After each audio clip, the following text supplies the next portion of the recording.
look out! Fireworks are flying.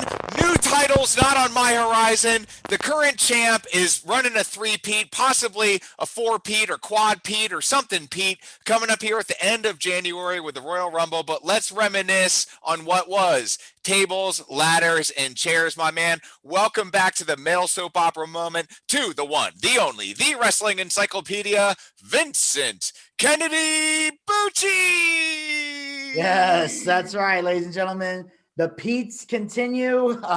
We said the word Pete so much, I feel like I'm on 90s Nickelodeon. It was so cool. But I will say it is great to once again still be Le Champion. And it was a 6-4 victory in the end. And I will say this was interesting because by the time we get to the main event, it was pretty much either I win or we tie. So either way, I was walking out with this belt, but it's good to have the win. Because we tie so much during this thing, whether I'm the champ or you're the champ, that to have the win makes this more satisfying. I wouldn't be able to brag as much. No, absolutely. Well-earned win. I'm not going to be a sour loser because I'm not going to be a good winner either when it happens. No. So there you have it. Let's recap some TLC, tables, ladders, and chairs. Oh my, do we have a lot to talk about, Booch. I have some tepid takes here, but which matches do you want to talk about first? Which ones really grind your gears? I like that. What really grinds my gears? Well, it's interesting enough. The first match of the evening grinded my gears. What was once a singles match became a triple threat match 3/4 of the way into the TLC. And that was, of course, Drew McIntyre defending the title against AJ Styles. And then Mr. Money in the Bank, The Miz, inserting himself into the match. Was not happy when I saw it. And I got a lot to say about this. So here we go. Did not like the cash in. Liked everything that happened before that. I thought Drew and AJ Styles put on a great match. I love that AJ, this is what I love about AJ Styles, is that he has evolved so much as a performer. Like, because everybody that's seen AJ Styles in the high spots he did in this TLC match, you know he was capable of doing that. But for the early years of his career, that's all he ever did. Now that he's worked the psychology in, it means a lot more when he does like 450 splashes and dives to a table and stuff like that. It means more because he puts the whole package together, which is why he's one of the best, if not the best, in the business today as far as in-ring wrestling goes. Knew Drew McIntyre was going to win. That was a given. Was not expecting The Miz, although I will admit it did bring an element of surprise to the match. And the fact that Miz did not walk out with a championship makes it more satisfying because, not just because I hate him, but because he legit made you think for a second, oh crap, he's going to win this. Like there was that moment of, am I going to be pissed off at the opening of this triple threat match? Then he doesn't win. And then after a few weeks of whining, moaning, bitching, complaining, and all that, they give him back the briefcase. That's a crock of shit. And it's like, oh, because he didn't cash it in, Moore's cashing in. Okay, so what about when Paul Heyman handed the briefcase when Brock Lesnar cashed in? Does that mean he gets the briefcase back? Oh, no, wait, he won the championship, so he doesn't get the briefcase back. We're just going to pretend it never happened. It's inconsistency with storylines. This is why people want to smack WWE upside the head. The internet exists. You can't sweep things under the carpet anymore. If you're not consistent with your rules and your storylines, fans will call you out on it. And that's all I got to say about that. Wow. I think you made a lot of good points. Yeah. First, I want to take a look at the positive of this. Okay. I chose Drew McIntyre to win this match, so I was right. So we tied at this point. I was feeling really good. Great match. One of the really positive things I want to take from this match is we finally got to see some physicality from Omos. Yes. Now, it may not have been in the way that we all wanted to see it in a singles match or a turn on AJ Styles as it is, but we did get to see your boy Mike the Miz, Mr. Awesome, get pulled into and through a table after trying to climb that ladder. So I think it's kind of a good thing. You also got to see how that chair shot by Morrison didn't even impact him. So they're building him as a monster, which is good. You can't sell him short at this point. The only problem with this is that word consistency that you used. Now, if Omos is taking a chair shot from Morrison and being unfazed, you have to make him really believable as a monster and an unstoppable force. So that's the problem with him not really being impacted with a chair shot. Even the best of the best have been impacted by chair shots. I don't want to dive too deep into that rabbit hole, but just something to hold on to as time goes on and we look back at matches like this. Of course, we both knew that Drew McIntyre was going to walk out. We got to see the Claymore on The Miz. He climbed the ladder, grabbed the title, and he's still our champion. We can talk about what's ahead at Royal Rumble at the end of the month. Right now, since he's on the top of our minds, let's just organically transition into the latest on Drew McIntyre. He's tested positive for SARS-CoV-2, aka COVID-19. He addressed the crowd on Raw this last week. Short, sweet, to the point. Hey guys, wear a mask, take this seriously. Luckily, he's symptom free, but not everybody can claim that. But socially distance, do what we can so we stop spreading this awful virus. And I like that they addressed it. I like that they didn't just sweep it under the rug, as you called it, Booch. But I'm going to give this match overall a B-. Yeah. And I'll do that too, because I'll even admit, when you mentioned Miz going through the table, I did love the way he sold that. His selling was great in that. Like he had his wrist was twitching as he went through the table. So at least he sold it. So I can give that. And also, not only did he not get impacted by the chair broke. Like a steel chair broke across his back. So I forgot about that part. Yeah. I will say this. I love how they're building Omos, but the scary part is they're setting that bar very, very high now. Mm-hmm. So unless they come in with some reinforced steel on a chair or emphasize that this chair was custom made to not break, a chair shot's not going to kill him. Unless you emphasize that this is like a reinforced strong steel that even the world's strongest man couldn't break. And that's not even a Mark Henry reference. That's just you have to really emphasize the chair. But anyway, I digress. So I think the next match we had was Sasha Banks versus Carmela. That was fantastic wrestling. Never mind the fact that it told a decent story. And I think that the dude at ringside, whatever the hell they're calling him, I feel like he's unnecessary and does not need to be there because he's not serving a purpose other than just being annoying. But as far as actual in-ring technical wrestling, that was phenomenal between Sasha and Carmela. Both of them delivered in that match. And of course, Sasha won. We kind of figured she was, but I was impressed by the wrestling. It was very well done. I think that Sasha really helped Carmela in that match to help her to shine, which is what all fantastic performers do, as you know. It's not about me, it's about us. It's about ultimately the fan and how they see this match, who's building who, and it's that power struggle, right? How much can I lift you up without hurting my character? And sometimes they're able to teeter on that line of brilliance, but other times they fall off. I felt like this one, they did very well. It's great to see Carmela actually do something and help her kind of come into something a little more serious and believable. So kudos to WWE on this match. I mean, I thought this was a solid B match in terms of how you called it. Just great wrestling overall. Yeah, absolutely. Phenomenal wrestling. Like I said, I think the only thing that's getting an A is that guy at ringside. And I think he interfered too much and just didn't serve a purpose. But as far as the wrestling goes, fantastic. Booch, I want to kind of get this monkey off my back right now. And this monkey's name is Charlotte Flair. Now, I know you feel some kind of way about Charlotte Flair, and I don't blame you. But more so, I don't blame her. I blame Ric Flair and his ties to this company still at his age. For the love of God, man, back your way out. Woo your way out. Please. He's destroying everything.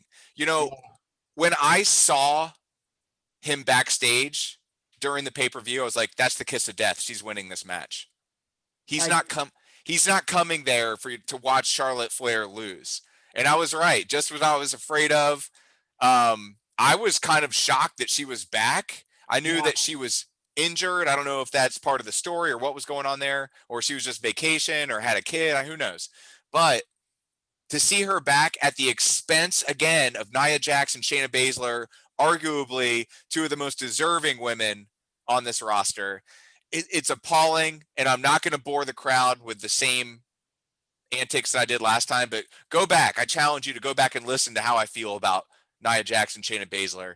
But they did it to me. They did it to me. I should have known better, and I believe the best.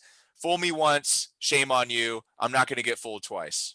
Yeah, I knew that Asuka, when they said it was going to have a mystery partner, I had a feeling it was going to be a big deal. I did not expect Charlotte Flair, but I didn't need to see Rick backstage to know they were winning. I just need to hear her music, because there's a policy in WWE that whenever Charlotte's on TV, she has to have a belt. Because if she doesn't have a belt, she's not worth watching, ironically, like her dad. I'm sorry. If she doesn't have a belt around her waist, she has nothing to market, because she has to be the person that always has a belt around her waist, always has to try to capture all the championships like her dad did. They make her too much like her dad, and whether it's her fault or not is irrelevant. The fact is, there will forever be an asterisk on her whole career. They can try to paint this beautiful picture all they want, but the fact is, as great of an in-ring wrestler as she is, she was pushed way too far. She's won way too many championships in a short amount of time. And it's because of her dad, because there's no originality in her. It's hard, right? Because I want to look at it from her perspective. She can't help who her dad was. The only thing she can do is kind of show that she can perform above and beyond just the nepotism factor in this scenario. Yeah. So she is the WWE's 5th Triple Crown champion and 4th Women's Grand Slam champion. That's a huge deal. So when you look back at this character on the WWE years from now, when she makes it to the Hall of Fame, because she will, will there be an asterisk? Because I see a lot of brilliance in her, Booch. I'm not on the all or none bandwagon here. I think I'm somewhere in the middle. She does have a lot of talent. She is the natural selection. I mean, she has good genes. It's going to be like LeBron's boy when he grows up. We're going to see that again. Is it his fault that his dad was a genetic freak? Shout out to Big Papa Pump. Sorry you lost your Shonies. But it's tough out there, man. It's got to be tough for her because she's doing her thing. Yet every week now, she has to kind of always prove somebody wrong. So while I see your point, and I do think things may have been a little easier for her, in some ways, they've had to be tremendously more difficult for her. Oh, I'm sure they have been. And like I said, I don't take anything away from the fact that she's good in the ring. It's the way she's being booked. That's the difference. Like you talk about LeBron's kid, if he plays basketball. Basketball is not a scripted game. So if he can go out there and he can dribble and he can shoot and he can dunk and he can be the MVP and lead the team to a championship, ain't much I can say about that. Like if he's out there on the court dominating, I can hate him all day long, but the fact is he crushed it. This is here in wrestling. There's someone in the back that says your hand goes up, your hand goes down. So you can be the best at working in the ring, but if there's someone every day saying your hand's going up, your hand's going up, that's not winning. So that's the thing. Like if someone's back there and you're getting pushed to the level that Charlotte is, it does make you look bad, even if it's not your fault, even if it's not you. So I never hated Charlotte as a person. I'm sure if I met her in person, she'd be a very sweet, kind person. I'd probably get along great with her. But the way she's being booked, I can't. They've backed me into a corner to where every time I see her win, there's that question because of how she's been pushed and her character. Like, who is Charlotte? I better yet, who is Ashley? That's who I'd like to know. Like, I don't know who she is because everything is her dad. The woo, the finisher, the strut, the robe, the music, everything. Like, there's nothing about her that separates her from her dad. It's too much like the same thing. There's plenty of people that have been second or third generation, but they had their own gimmicks and found their own way to get over. Charlotte hasn't done that. I kind of have a strange suspicion that they have been using the last 6 months to plan a mutiny in the Flair family backstage. I think there's something to Ric Flair and this sassy Southern Belle Oh, leaving together last week. It I love. kind of reminds me of things we've seen in the past with the McMahon family, you know, the infighting there back when Linda McMahon was in a comatose stage right next to the ring. I think it was WrestleMania, either the WrestleMania in 2000 or 2001. It's 2001. 2001. And like the way they booked that was brilliant. We could be seeing exactly what you want to see, which is an emergence of Ashley. Yeah. You know, who knows? I mean, she may be the queen and establish herself as such, but Yeah. she may be the queen that moved to America and decided to cut ties with the royal family, and it's going to cost her. It's something exactly. And what's even more interesting is the fact that, you know, like I said, she gets when she's like when she establishes her own identity. That's great. But what really made me laugh was when Flair walked out with Lacey Evans. Somebody wrote this on Facebook, and the comment afterwards was great. And I'm gonna try to clean this up for the show because I don't want to be too graphic. It's already not safe for work. You did that earlier in the show, Booch. So Well, just go for it, man. Well, everybody knows I cuss a lot, but I try not to be vulgar. You know what I mean? That's what I mean by cleanup. Like you could just use the beginning letter if you want. yeah. Well, let's just. Someone said I can't believe Ric Flair chose a hot chick over his family, and somebody commented, "No shit, he's been doing that since 1982." It's like if you looked at it's like if you left the ESPN 30 for 30, a family man, Rick is not. So he even admits at the end of his video, what do you want me to remember for? He goes, the greatest wrestler ever, because that was the one thing I did right. You know, most people want to be remembered for being a good dad. I wasn't. Most people want to be remembered for being a good husband. I wasn't. So somebody wrote that like I think like a younger kid that watched wrestling was like, I can't believe he chose a hot chick over family. I'm like, man, that's 1982. It's got to be hard out there, man. You're on the road, what, 300 days a year? Oh, yeah. People are just throwing themselves at you. It's a free drink everywhere you go. And you have need a lot of self-control, and with a lot of people just succumb to that pressure, man. And I'm not hating him for it. I'm just saying that's what I just thought it was funny. That's who he is. That's that lifestyle, man. But I'm sure if he could do it all over again, he would do something different. But yeah, no, I know you're not hating. I think it's one of those things that he's going to maybe help get her out of that swamp, as it is, you know, that term that we hear so much, the wrestling swamp. Yeah. Maybe she'll break away and find her own character and stand on her own 2 feet. Exactly. That's what I'd like to see. Speaking of factions standing on their own 2 feet and then some, let's talk about this match that we saw at TLC. New Day versus the Hurt Business. Yes. Spoiler alert, the Hurt Business wins. I think I was teetering on my answer because of how the New Day just usually wins.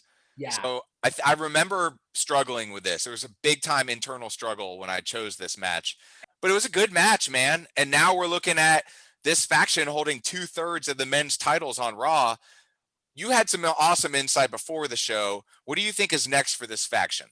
I don't know what the booking plan is, but I'm a firm believer, and I've been getting a lot of flack for this, but I stand by it.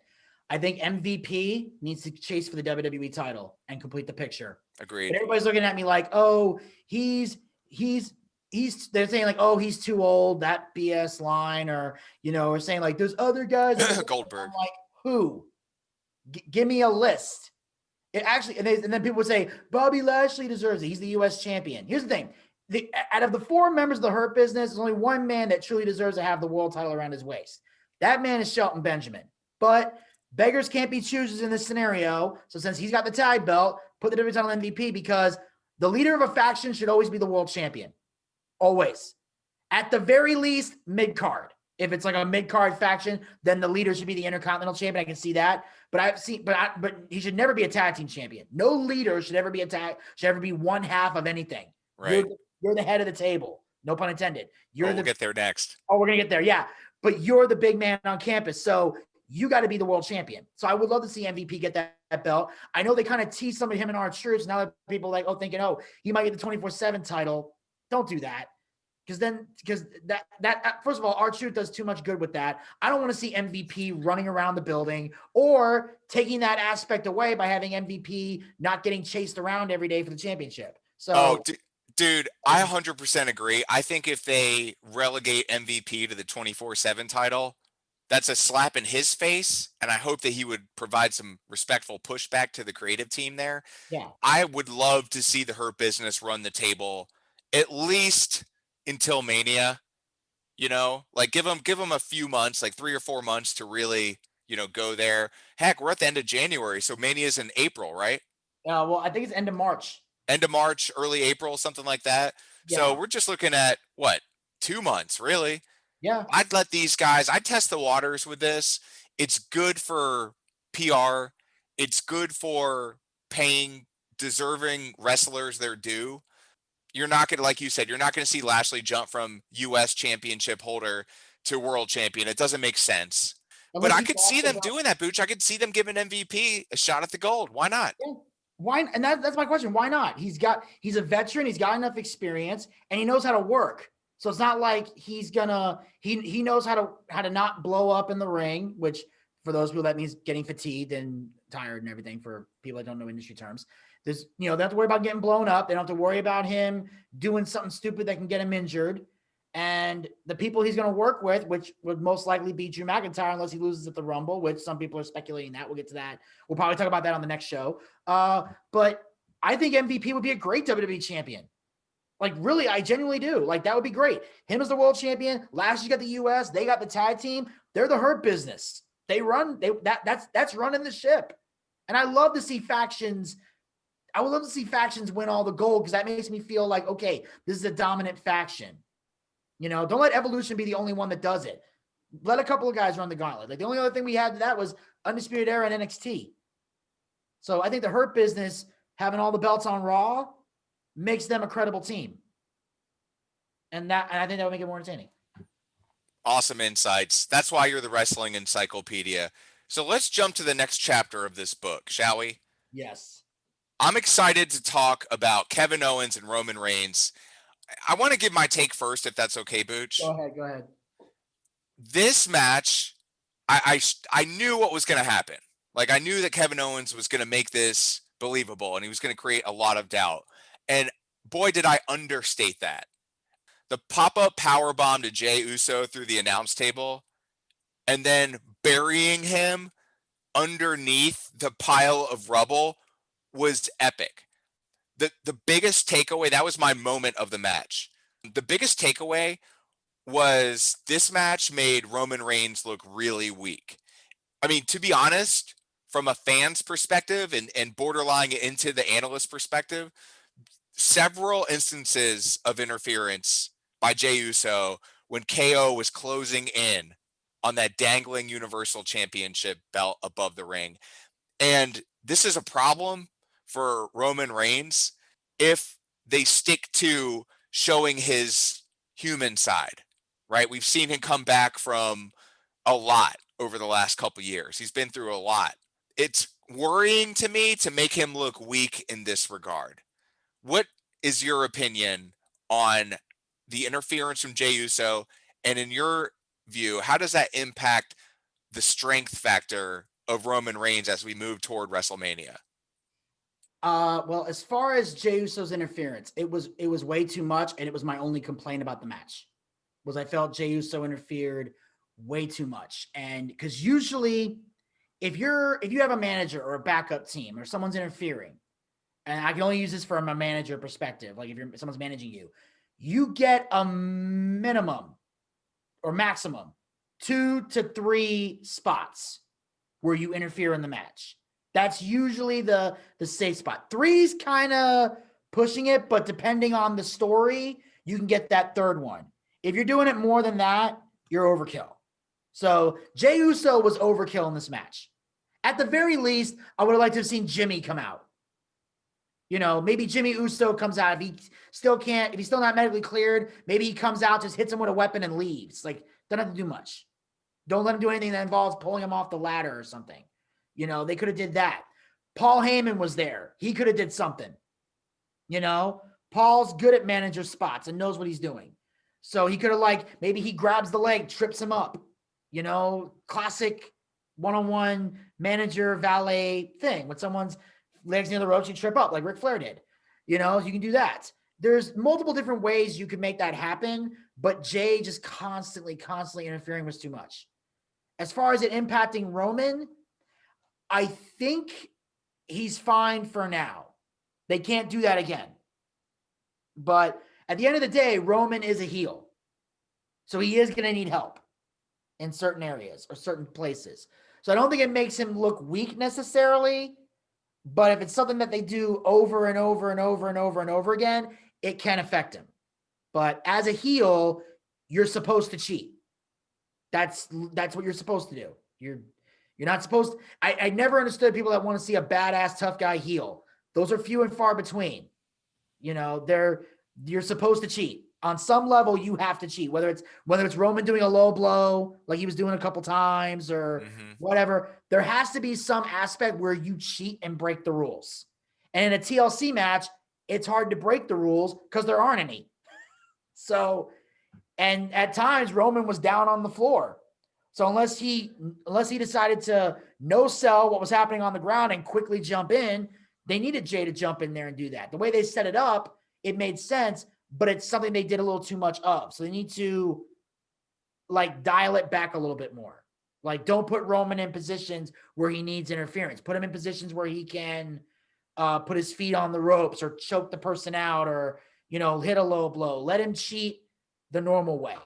Don't rely so much on interference. Let him cheat the fair way. I think that's what you're trying to say. Where it's just one-on-one and he cheats while he's in the ring. Pulling hair, doing whatever. They're basic. It's basic, but it works. I would love to see, I think you brought up a really valuable point. I'd love to see some more interference by Heyman, even if it is just distracting the ref, even if there's no physical contact with the opposition in the ring. Just something like that to pull the ref line of sight out of the way and then let Reigns do the dirty work, the low blows, the eye gouge, whatever it takes. So I love that idea, and I totally agree. I think there was just too much interference. But Roman Reigns is willing to take all the smoke, so good for him. But I smell it too, and since I smell a lot of smoke, that must mean we are talking about the Firefly Inferno match, Booch. This match to me was everything awesome in terms of one of the disguised blessings of COVID. And what I mean is, you got to see the Performance Center basically look like hell, minus the weeping and gnashing of teeth and all the suffering and torment that you deal with for an attorney. Y'all need Jesus. He loves you. This match was awesome because I got to see this side of Randy Orton that we seldom get to see. Recently, we've seen it more. They've been pushing it to the forefront. We saw it when he was in the ring with H this last week. Randy Orton knows how to manipulate. He is the Viper. If Triple H wasn't the cerebral assassin, it would be Randy Orton. To anybody out there that's complaining about why was Triple H on Raw, it's because Drew had COVID. They were supposed to fight. So they had to call an audible. Give him a break. Sorry. But yeah, this match was awesome. We even got to see a mandible claw. But we've talked about this for a number of weeks, Booch. And one of the coolest things about this Performance Center that they're all working out of right now, where the fans are on giant monitors, is that we can see matches like this. We can see fire, up close and personal. And that's one of the cool things. On the other hand, it kind of cheapens a little bit and makes it a little easier to not do it right. But in my view, they did it right in this match. I don't have any complaints. They gave me everything I wanted except for the win here. I thought for sure Bray Wyatt was going to win this match. Total shocker that Randy Orton won, but it makes sense for him to win if they're going to continue to push him to the forefront as we work toward WrestleMania. Yeah. And speaking of WrestleMania, my biggest disappointment was that going into TLC was that this wasn't going to be at WrestleMania. Why are we pushing this now? But with what I've been seeing with the storyline so far, I feel like they're dragging this out till Mania. At some point, the Fiend's going to come back around Mania, and that's when they're going to build to that. Or Bray might come back to something else entirely. I don't know what's going to happen. But either way, I loved it because I didn't know what type of Inferno match we were going to get. Were they going to actually touch the flames, or was it going to be like that Ring of Fire that Bray Wyatt had with Kane right around the time he debuted, which I thought was pointless. Like, is it going to be cinematic? Is it going to be regular? Some people say it was taped in advance because of the way the finish happened. But ultimately, as soon as I heard the opponent had to touch the flames, I knew two things for certain. One, I was winning, and two, we were going to see an amazing match. I did not expect until they got to the ring that the flames were going to be everywhere and not just around the ring. Yeah. They got to go out. It was an Inferno match, but they got to go outside the ring, which had never been done before. Every Inferno match, it was inside the ring with little gutters that had flames coming out. Yeah. That's a standard Inferno match. It's like a lumberjack match where the fire is the lumberjack. So, but instead, they were outside the ring. I like the spot with the rocking chair where he sets the fire in the rocking chair. The dude jumps out of the way. Certain things have to be set on fire, and they're swinging them at each other. It was like close calls so many times. And the finish to me was the best. Yeah.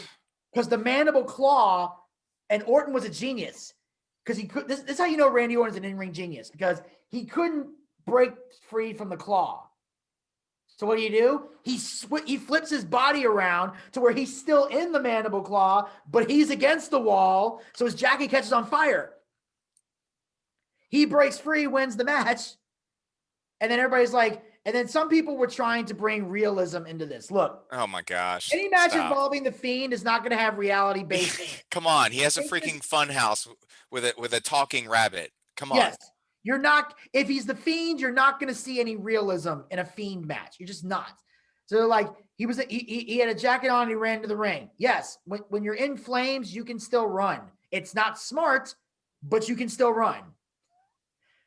You know, the Fiend doesn't stop, drop, and roll. He don't know that.